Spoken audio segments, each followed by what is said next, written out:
Thank you. Hi everyone, welcome. Just for the record, Ros and Damian are on their way. They've just been held up in traffic, so they will be with us shortly. Can we just get a quick list of apologies? Because I know a number of people are travelling at the moment, etc. So, Yeah. yes, yeah, absolutely. Thank you. So for the apologies received, Councillor Hunt, we've got Councillor Belbin as reserve, Councillor Reid, we've got Councillor Shepherd reserve, and then Kate Josephs, we've got Philip Gregory attending, and for Sharon Kemp, we've got Judith Badger attending. Brilliant, thank you. So for those that haven't done this before, just indicate to me if you want to come in. Obviously, you're welcome. And thoughts with Sarah, so please pass those on from us. So on to agenda item number 2, which is simply some announcements and reflections over the last month, or a couple of months from me. I was delighted to host the Deputy Prime Minister for the Mayoral Council here in South Yorkshire, alongside all the UK mayors, which is brilliant. We had that out at the AMRC, University of Sheffield AMRC in Rotherham, who put on a great show, as they always do. Showed off South Yorkshire at its very best. At that Mayoral Council meeting, we discussed a huge number of issues of national importance, including things like tackling child poverty and how as mayors we can play a role in that space, getting people back into work and the work that we're doing here in South Yorkshire, not least through the Pathways to Work Commission, obviously growing the economy, the government central mission, and then the next steps for English devolution. So it was a hugely positive conversation. I also had the pleasure of hosting a meeting for the Deputy Prime Minister and UK Mayors with the All Grieve Truth and Justice campaign, which I was really pleased to be able to do. The AMRC, as a lot of you will know, is on the site of the old All Grieve coking plant, so it was symbolic to bring everyone together and hear from the campaigners who are rightly still fighting for justice. Pleased to say that the Deputy Prime Minister, alongside clearly all the other members of the government, have committed to supporting those campaigners and holding an inquiry. So watch this space, but really positive to be able to host that meeting here in South Yorkshire. In terms of other ministerial engagement, last week I met with Andrew Gwynn, who is the Minister for Public Health and Prevention.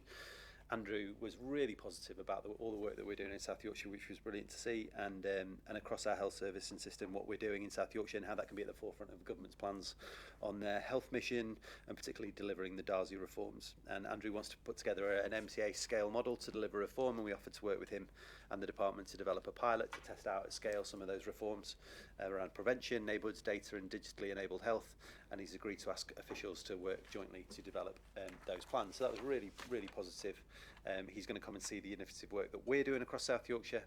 I do think this is a massive moment of opportunity for our communities, for us here at the MCA and our council partners, and it's a massive challenge, but one we should accept very gratefully. You'll see that we are in the white paper, the Devolution white paper, referenced as leaders in this space. So long may that continue, and I'm determined that it does. I also met with Simon Lightwood, who's the Minister of State for Local Transport, Minister for Buses, as I would describe him. Hi, Ross, you made it in double quick time. Thank you so much for making it. Brilliant. Simon Lightwood was really pleased to be able to talk about what we're doing in South Yorkshire. The increased BSIP allocation that the government gave to us was hugely, obviously, welcome news. We also spoke about CRSTS2 capital funding and the need for certainty on that funding, which he fully accepted. And in that vein, last Friday we received notification of a healthy CRSTS revenue settlement for 25-26, which is very much welcomed and in need, because everybody will know the state of our buses in South Yorkshire and the ambitions that we have. There's also good news on brownfield housing, where the government have indicated we can roll over funding into 25-26, so we can complete programmes and progress major schemes, which is brilliant. That's a significant amount of money, so really pleased about that. In terms of mayors, we held something called the Mayoral Innovation Exchange here in South Yorkshire, something we pioneered in our region, working with partners including Google and PricewaterhouseCoopers. We held that first Mayoral Innovation Exchange now a couple of weeks ago. That inaugural event was hosted by Sheffield Hallam University and PwC at the university's Advanced Wellbeing Research Centre. And that's the first time, believe it or not, that the mayors have come together since the government published its English Devolution white paper in December 24 to talk about those big issues and how we might progress those collectively. We talked about buses and electrification. Hi, Damian. We talked about planning and reform. We talked about health and data, and that was a brilliant conversation to have.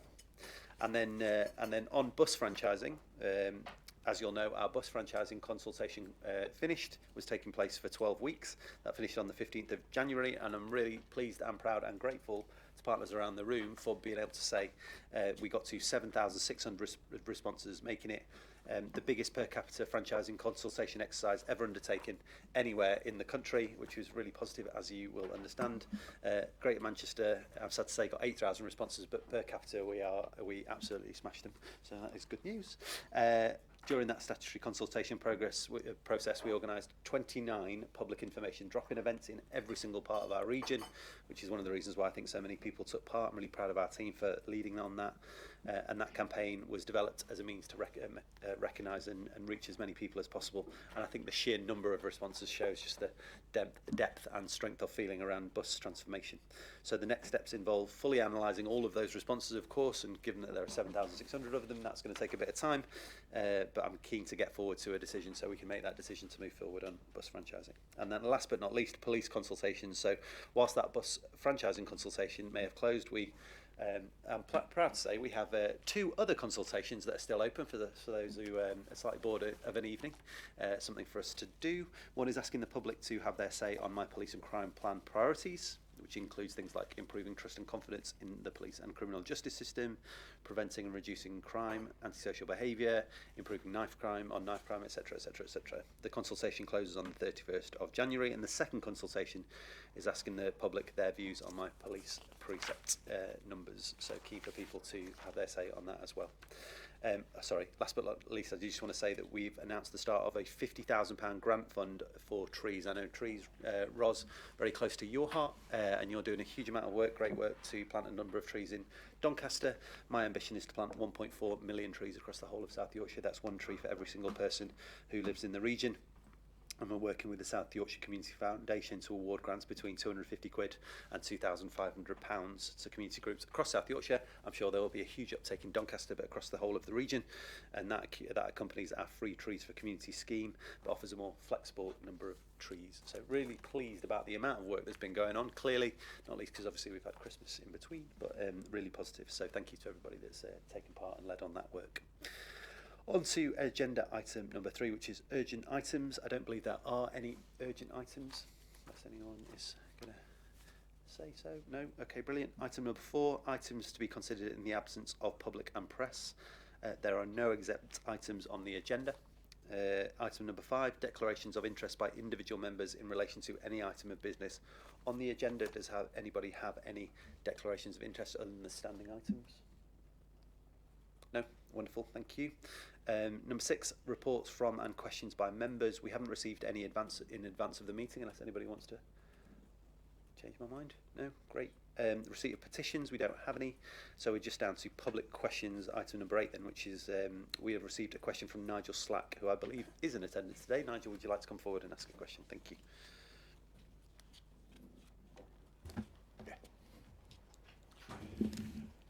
Thank you, Mayor. Thank you. Good afternoon, everybody. My question today is on the planning reforms that have been suggested by government.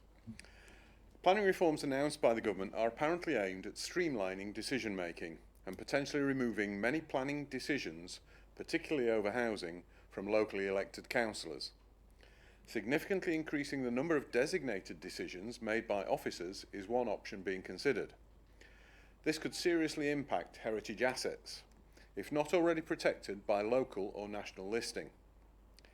In the dying days of 2024, Sheffield had a designated decision made to demolish an historic part of a Victorian school complex for the meagre public benefit of 4 expensive houses within a conservation area. The remaining fabric is to be seriously altered to the detriment of the conservation area and the heritage building itself. The objections of the local Conservation Advisory Group and others were ignored and didn't even make the text of the officer's report by which the designated decisions were approved. In addition, the proposals to give mayors call-in powers and to place mayors in charge of drawing up regional development plans with councils ordered to take part could be a further threat to historic and heritage assets, from buildings to green spaces to the general landscape. For organisations tasked with protecting and promoting the appropriate and sustainable development of heritage assets, This all sounds very dangerous. How will the Mayor's office approach these proposals? Will they protect the powers and the rights of their constituent councils to make the decisions through committee rather than delegated decision making? How will the current strategic planning meetings within the Mayor's office impact on these proposals? How will the Mayor ensure that protections for heritage assets remain strong in the face of statutory targets and regional strategic planning? These are just a few of the questions that these reform proposals raise. So what engagement and consultation will the Mayor's office plan to understand the significant fear of rampant development amongst the heritage organisations in the region? Thank you.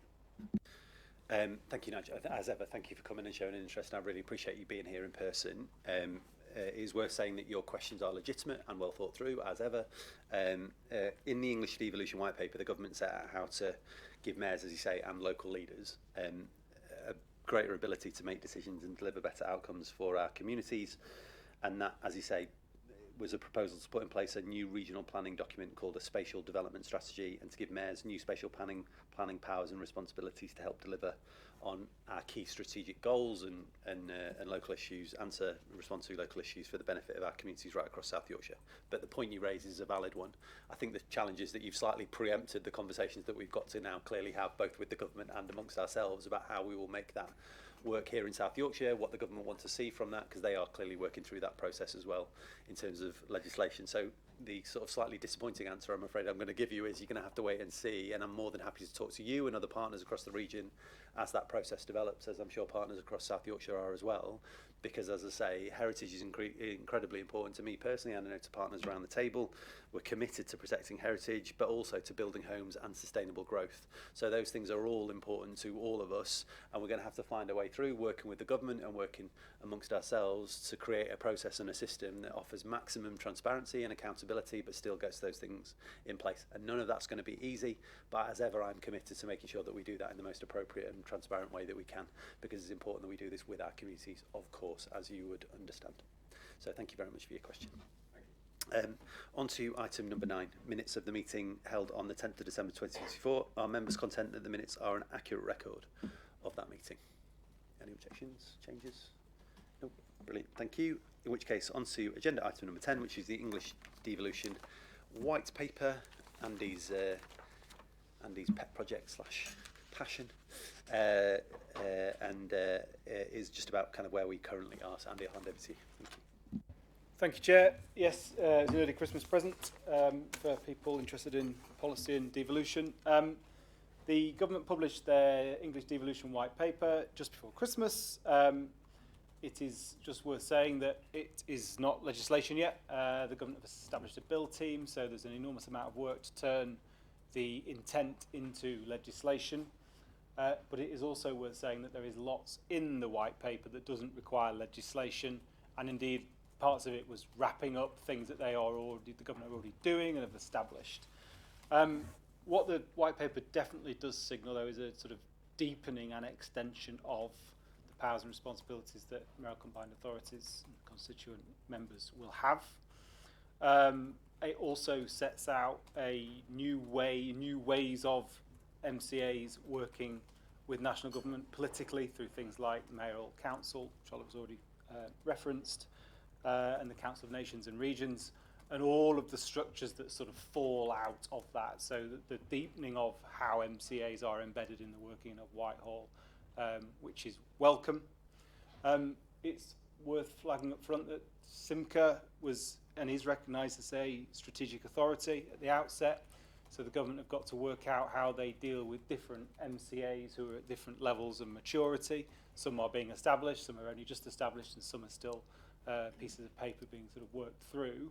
So established places like South Yorkshire and the MCA here are in that sort of first, they're in the vanguard of the next wave of devolution, I suppose, and the prize for that is subject to sort of formal audit, being the recipient of integrated settlement from 26-27 onwards. So that doesn't require legislation. Indeed, Greater Manchester and West Midlands will receive integrated settlement for 25-26. So lots of learning there. It is also just worth saying that, and the Mayor referenced this in his introduction, that the White Paper made a big play of South Yorkshire in its sort of coterminous, contiguous sort of geography, and the way in which, for example, police and crime, the health system are all sort of aligned with the geography of the MCA. And that is a model that the government really like and are trying to push elsewhere, but it does put us in a really strong position. And when you look at the additional areas of competence that the White Paper and the legislation is like to do, it has all of the things we already know, like housing and economic development and regen and transport, but it starts to add in public service reform, health and well-being, and community safety as well. So there's an absolutely broadening of the functions that MCAs have, as well as a deepening of the current things we've got. So, for example, on skills, a deepening of some of the post-19 skills work.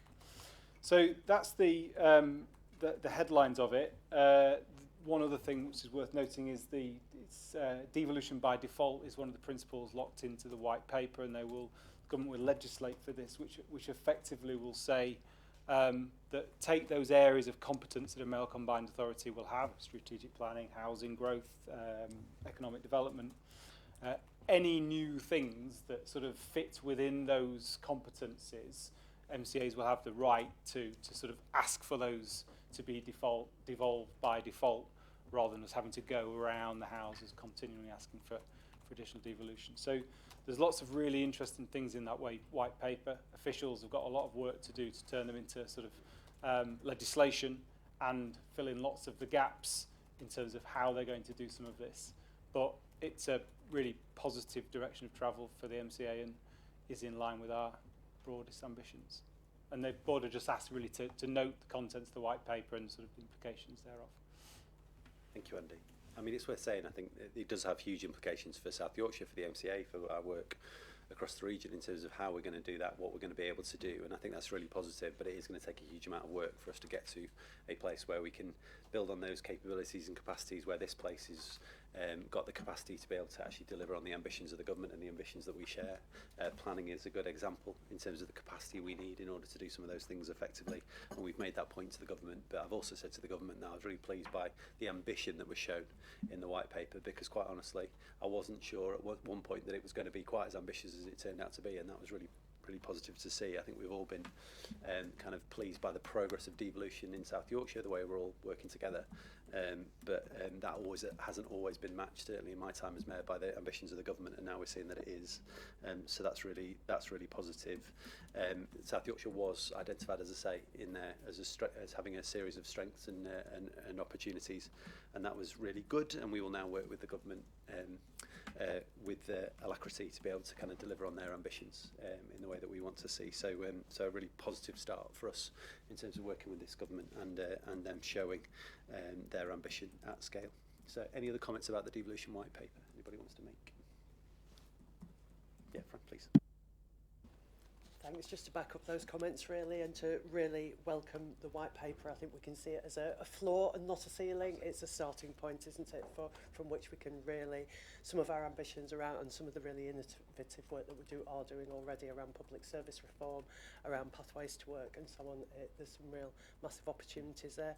I just wanted to mention as well, I've come from a meeting of the board of the LGA City Regions, and one of the things we were talking about there is how areas like South Yorkshire, where we are already well on this track, can actually usefully support other MCAs as they develop as well, particularly around governance, and there's lots of learning that can be taken from the work we're already doing.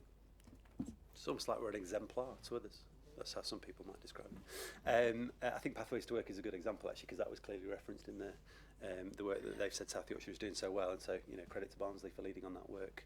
Pathways to Work clearly is a good example of kind of how we can work with the government to solve some of our big intransigent problems, and how they want to work with us, so that's really positive. Any other comments about the English Devolution White Paper? Anyone? No? Okay, in which case, as Andy says, just please can everybody note the publication of the Devolution White Paper and the implications for the MCA and the opportunities this presents for South Yorkshire.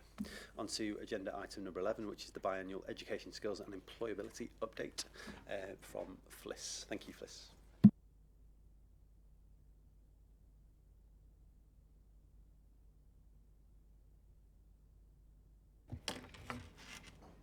Thank you. Let me just put the slides up on the deck for you.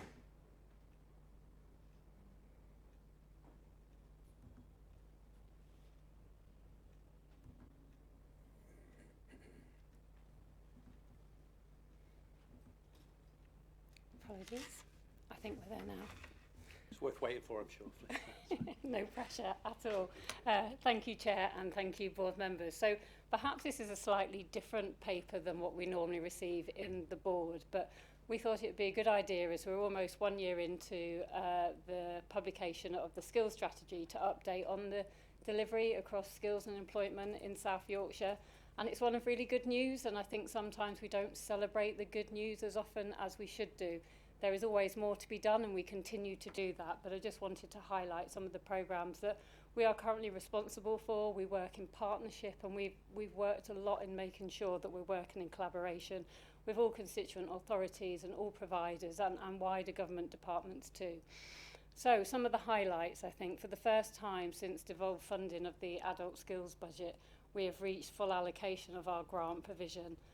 That's a huge achievement for us in South Yorkshire. Likewise with Multiply, we've reached 99%. In the first couple of years, we were nowhere near there. Likewise, free courses for jobs, that's our level 3 provision. Again, we're well above the threshold of which we needed for that to have the further devolution to us. And skills boot camps, still an area for a lot of work, but we have quadrupled the number that we are delivering and are set to deliver more going forward too. So that's more on the skills side, but then if we look on some of our employment programmes as well, through the work that we've done with these shared get your words right, the UK SPF, that's normally how I say it, it's easier that way. We're 450 participants ahead of our target today through the work that all of you in your constituent authorities are taking forward. Our apprenticeship hub, an area of where we need a lot of focus, looking at technical education. We're engaging with a lot more young people, where we've seen a drop-off in young people engaging in apprentices. In terms of apprenticeship levy funding, we've secured £1.4 million. We've worked with Google, who have pledged money to transfer money into our region. We've launched one of 15 Work Well pilot programmes, again, really short intervention for people who have difficulty staying in work or just dropping out of work, and which will form part of the continuum and the ethos of what we're trying to do in Pathways to Work. And our flagship programme, of which has trailblazed the way, Work in Win, we've also secured an additional 22 months worth of funding for that. And so we are seeing more funding due to the work that we're able to take forward in South Yorkshire. And we also have the Careers Hub, something that I see as our prevention and so important, and we've started delivering careers education in primary schools as well, so taking that further and engaging with our residents at a younger age as well. I'm not going to talk through all of these in details, but this was really just to provide an oversight of all of the different programmes, funding that we have within the combined authority, and how we're taking that forward, both in skills, employment and careers. And perhaps just a couple of things, sorry, this is really tiny on your screens, I apologise for that, but just perhaps a few key pointers here. So since we've had the devolved funding, we have seen an increase in number of learners who are participating in courses. And if we look at that, we've had 500, I can't even, it would help if I did some numerical, I can't even speak.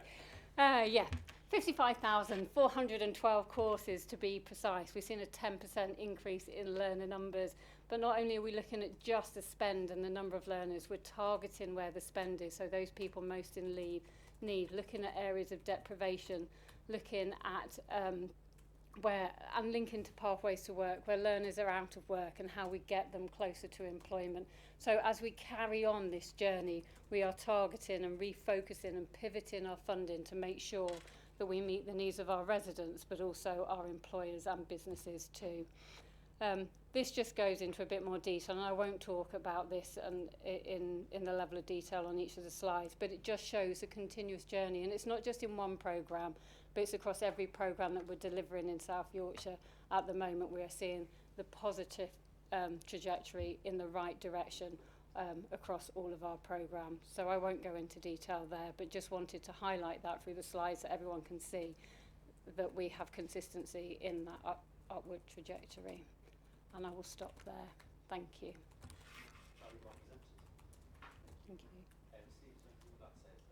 No, just wanted to reiterate Chris's point about this is a really good performance. And you know, we should be really pleased with the numbers now that we're getting engaged in the various programs that are out there.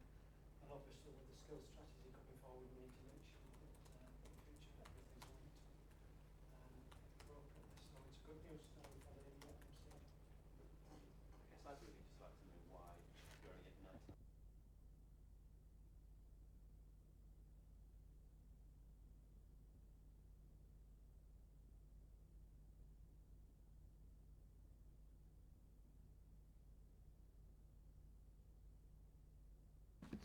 Thank you. Sorry. Which of those priorities you might kind of be wanting to work on going forward so colleagues understand kind of the direction of travel? Very happy to always have a plan about how we can do more and can do better. So as we've talked through, I think the focus has been making sure we're spending money and trying to pivot that in the right way. Now what I'm really keen on what we're doing, and we've started working with partners and constituent authorities, is looking at how we align our funding to our skills strategy and each of those missions. How do we make sure that we're putting the right money in the right areas at the right time? So if we look at the Adult Skills Fund, that's work that we're going to be doing over the next 6 months, working in partnership with all of our stakeholders. And then under the ethos of pathways to work, it's how do we simplify what we're doing, and rather keep adding programme on programme, how do we simplify, bring together, work with other commissioners, so therefore for our residents and for our businesses it is easier to access the support that they need. So areas of simplification, but also a real focus on how we spend. Any other questions or comments? No? Okay, in which just, okay, thank you to Steve for leading on that work. Thank you to Fliss and to Tom and for the whole team. I think, like Steve said, that's a brilliant piece of work. So just can the board please note the update in the report? Agreed?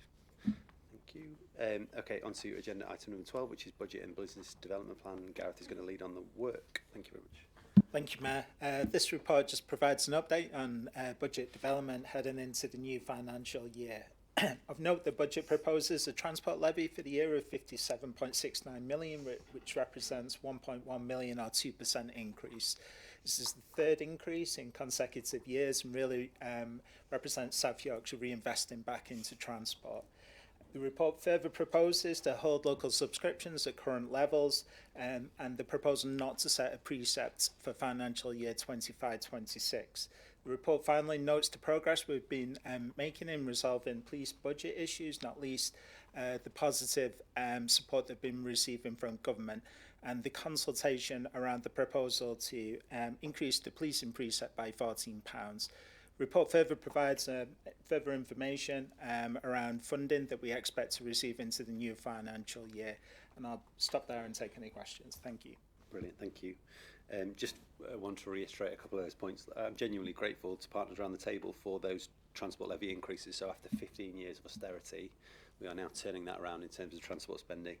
And we all know we have a long way to go, and clearly we're taking big strides when it comes to how we're dealing with our transport challenges, not least through the franchising assessment process, through bringing the tram back in-house, etc. Our investments in active travel, our work on the airport and other things besides. So really important to point that out, but the transport levy is a key part of that. So grateful to partners for the commitment to that increase. And that sets us up, I think, for that transition potentially to a franchised model, if indeed that is the way we choose to go. And then just lastly, those challenges with the police budget, which clearly are significant and have been talked about at length, not least by me, but I'm really pleased to say that we have got a positive response from the Home Office and colleagues in MHCLG, government more broadly, about our approach and the way we're hoping to remedy those problems and work with them to remedy those problems. And that has been a really positive development in and of itself, albeit on the back of some significant challenges. But it's another example, I think, of where the mood music around South Yorkshire in terms of partnership with the government have just changed fundamentally, and I'm really grateful to the government for leading into those conversations. Does anybody else want to say anything else about the budget and the business development plan? No? Okay, great. Oh, sorry, Ross. So, I welcome what's going forward on transportation itself. I will use this as my input in respect to buses, and I welcome the response that's come back from the public on there. We all know at this moment in time our bus services do not meet expectations of our residents and businesses out there, and know that we've got a long way to go in order to deliver what our businesses and our residents really need and require. And I'm sure that we will continue to lobby to get more and more funding in to grow rather than reduce our networks. Thank you, Chair. Thank you, Ros, and I'm genuinely really grateful to you personally for your commitment to the franchising assessment process and how much you've done to move that forward. Because, as you say, kind of buses simply aren't good enough, and I know in huge rural parts of Doncaster in particular, those services just aren't where we all want them to be or need them to be, and you've been really vocal about that consistently. So we are working through that process of franchising assessment, and that should give us the opportunity to move at pace to get to a better place if indeed we do take that decision. Anybody else got any comments or questions for Gareth? No? Okay, thank you. Can I therefore ask that the board approve a 2% increase on the transport levy, approve the maintenance of local authority subscriptions at current levels, note the proposal to not set a mayoral precept for the coming year, note the consultation around the policing precept, and approve the acceptance of £16.56 million in BSIP plus phase 3 funding for 25-26. Everyone agreed? No one wants to turn down the funding? No, good, great, thank you. Okay, on to agenda item number 13. Now, I'm going to be controversial here and suggest we don't use agenda item number 13 for the audited statement of accounts going forward, but maybe that's just me. Anyway, Gareth, could you lead us through the paper? Thank you very much. Thank you, Mayor. I'm pleased to present the audited accounts for financial year 23-24. The external auditor has issued a disclaimer for the accounts for this financial year. This simply represents the national issues around external audit and the lack of assurance on opening balances, and that has come around because the previous external auditor, EY, did not complete an assessment of the 22-23 accounts. So this is a systemic issue nationally. It's not something unique to the MCA. In positive news, the auditor did issue a positive value for money judgment, and we're now working with our auditor to build back the assurance levels that we need for future year accounts. I'd just like to further add that the Audit and Standards and Risk Committee reviewed these accounts on the 17th of January and have endorsed them to the board. So I'm happy to commend these accounts to the board and take any questions. Thank you. Brilliant. Thank you. And worth pointing out, just in support of what you said there, this is a national issue and worth absolutely reflecting that. Other comments or questions for Gareth? No? Okay. Can I just ask, therefore, that the board approves the final version of the MCA's audited 23-24 annual statement of accounts? Agreed? Cool. Thank you very much. Okay. Can we move on to programme approvals, please, from Laurie? Thank you very much.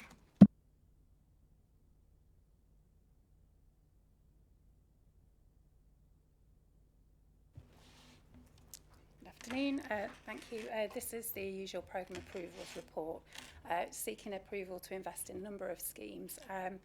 There are 5 schemes seeking full approval following assessment of business justification cases. 1 active travel investment in Doncaster to the value of 1.2 million, and that's for the Jossy Lane to Highfields connectivity scheme. There are 2 Brownfield Housing Fund schemes in Rotherham. It's Harrop Mews, Phase 2, Charnwood Street, and that's in Swinton, which is an investment of 360,000, and another in Rotherham, which is Rockingham Fold, Simmons Avenue, which is an investment of 420,000, both of which to be delivered by Ben Bailey Homes. There's a total of 43 houses between those 2 schemes. There are 2 schemes that form part of the Sheffield Gain Share programme, S1 Art Space, which is a £1 million investment into cultural and arts venue, and the £3 million towards the Heart of the City Liaison Yard project. The report also outlines 2 schemes which are seeking delegated authority to the head of paid service in consultation with the portfolio leads for housing and infrastructure and economic growth. These are 2 schemes that are not quite ready to bring forward for today, but are partway through the assurance process. One of those is another Brownfield Housing Fund project, and that's another in Rotherham at the Waverley 4C site, and that's for an in-principle approval at outline business case for up to 1.55 million grant funding. And the other is an investment zone programme investment into the South Yorkshire Jessica Fund of £3 million to support activity across the region. With regard to grant applications and acceptances, the report seeks to delegate authority to Corporate Director of Growth, Business and Skills, in consultation with the portfolio leads for skills and employment and economic growth, and that's for 2 grants. Firstly, acceptance of a further 7.7 million UK SPF programme extension, and to approve the distribution of those grants to South Yorkshire local authorities and enter into funding agreements with them. And that's an additional to the 14.8 million that was accepted at the previous meeting, so that was good news. It was extra funding to what we're expecting. The second is to develop and submit applications to MHCLG for up to £2 million to deliver the extended Rural England Prosperity Fund programme in 25-26. There is also a request to delegate authority to the Executive Director for Growth, Business and Skills in consultation with the Mayor, Section 73, and Monitoring Officer for acceptance of 60,000 from the Bloomberg Philanthropies for the Policy and Insights Innovation Fund. And then finally, the report seeks the approval of one change request for the Elsica Active Travel Hub, as outlined in Section 4. So that's it. Brilliant, thank you. Sometimes we gloss over this bit of the meeting, and frankly it's a really important part of the meeting because it's a huge amount of work that goes into these projects from a bunch of different partners, not least in our councils, but private sector, community sector and everybody else besides. And so really grateful to all the work that's gone on right across South Yorkshire that allows us to do these pieces of work. Things like, for instance, the £7.7 million grant from the Ministry of Housing, Communities and Local Government to deliver on that Shared Prosperities Fund, an £8 million increase in that allocation. People need to recognise that actually we are getting more from this government as a result of their focus on South Yorkshire, and that is hugely positive. So there's a bunch of that in this report, and just really grateful to everyone for allowing us to bring in that money, use that money effectively and drive growth and jobs and opportunities right across the region. Does anybody want to say anything else about the report? Ask any questions, please, Fran. Thank you. I will take the opportunity then to promote the projects that Sheffield has in here. Number 5 there, Heart of the City and Lear's Yard. People may be aware that's a project that's already up and running, and lots of businesses already based inside Lear's Yard. And the S1 Art Space project again, and the work that we're doing around Castlegate. I think it's a really good example of how we can use the cultural industries and our cultural strategy to drive economic growth across the region. Thank you. It's worth saying I'm a massive fan of all those projects, Lear's Yard in particular. I think credit to the team that have been working on Lear's Yard. It is a hugely positive development for Sheffield City Centre, isn't it? And really beautiful place. So for anybody that's not been, the hordes of people watching online, please do go down and visit. I think it'd be well worth a visit. Can I just bring Clem on in, please? Yep, thanks, Oliver. It's just a brief correction if we can. Number 9, the grant from Bloomberg Philanthropies has not actually been awarded. We've made an application with Bloomberg for that funding, but we've not yet had that approved. So just to say that we're in the process of that, and hopefully that we will be bringing that back in the future, but as of yet no decision's been made on that. So again, a plea for anybody from Bloomberg watching this cast, please do approve our grant application as soon as possible. We will spend it very wisely, as you've heard. Okay, any other comments or questions? No, in which case can I just ask at the board, note the recommendations as in the paper, all agreed? Brilliant, thank you very much. Agenda item number 15 is skills approvals. Fliss, you're back. It's like musical chairs, isn't it? It's great. Thank you, Chair.